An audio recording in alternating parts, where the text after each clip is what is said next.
हमेशा की तरह रिक्वेस्ट करी कि चैनल में सब्सक्राइब करो ताकि साढ़े सारे वीडियो तुम मिल जाए। तो अज अं लैंटर भरन दे लैंटर भरने के कुछ चीज़ा तुम मद्देनजर रखनी चाहिए। वो कि आओ तुम दिखाइए। आ सरिया बनिया थले अं चुकया कोई लोग ने सरिए चुकते ही नहीं है। तो होंगे कि बाद सरिया नज़र आता है कुछ अरसे बाद लैंटर जो कमज़ोर हो जाता है। यह जो बीम है ना अं इन साइडा तो ना लैदा ही रखना है जो पढ़ाई करनी है इनू फटिया के नाल नहीं लगन देना है। ठीक इस तरह ही अगे भाई रोका ला रहे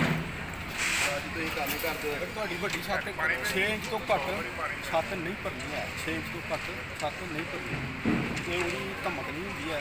ज़्यादा लोगों की शिकायत करते हैं कि धमक होगी छत तो हम पढ़ाई साड़ी शुरू देखो।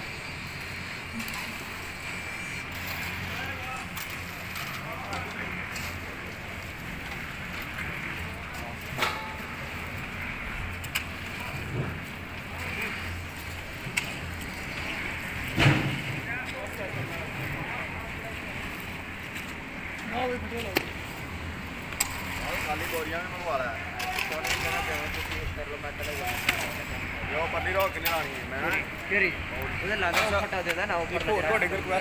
रेशो वाल ध्यान रखो भराई वाले एक दी रेशो रखन बोरी च 2 ही लोड रखन ज्यादा लोड ना रखन। कई 3 लोड कर देंगे बोरी कमजोर होता है छत 2 लोड होने चाहिए 3 2 1 की रेशो होनी चाहिए। तो यह साडा पूरा 6 इंच का 6 इंच की पूरी भराई होएगी इंशाल्लाह। ठीक है यह पूरी तरह वायरिंग भी दिखा दिया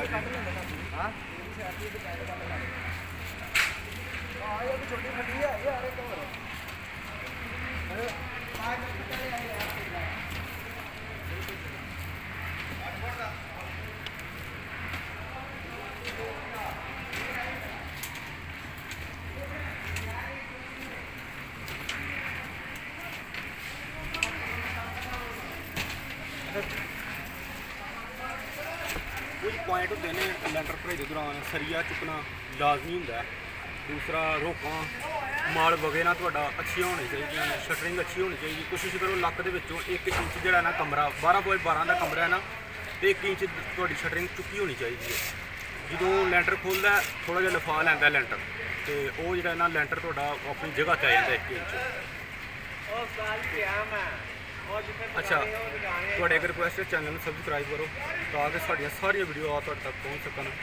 तो अगे वीडियो में शेयर भी कर दिया करो फेसबुक से व्हाट्सएप से। नैक्सट वीडियो फिर मिलेंगे। अल्लाह हाफ़िज़।